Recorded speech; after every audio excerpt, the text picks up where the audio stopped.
Hi guys, আজকে বানাবো আলু দিয়ে, ভেন্ডি দিয়ে, কুঁদরি দিয়ে আর কুমড়ো শাক দিয়ে সুন্দর একটা রেসিপি। তো চলো শুরু করতে হ্যাঁ। আর একটা জিনিস তোমাদেরকে বলতে ভুলে গেছি যে এই রেসিপিটা বানানোর জন্য আমি কী কী নিয়েছি সেটা তোমাদের একটু দেখিয়ে দিচ্ছি। কন্টিনিউ দেখতে থাকো। প্রথম নিয়েছি আলু, তারপর নিয়েছি কুঁদরি, তারপরে হচ্ছে কুমড়ো পাতা, কিছু কুমড়ো পাতা, তারপরে হচ্ছে ভেন্ডি,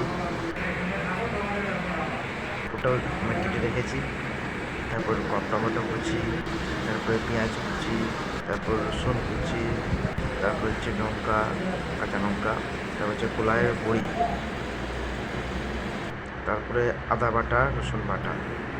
তারপর একটা বাটিতে নিলাম হলুদ গুঁড়ো, তারপর নিলাম জিরা, ধনিয়া, লঙ্কা গুঁড়ো একটা মিক্স, তারপর নিলাম সবজি মশলা। সামান্য একটু পরিমাণ জল দেবো, জল দিয়ে সেটাকে ভালো রকম করে মিক্সড করে নেব।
এখন আমি টেস্ট করব কেমন হয়েছে।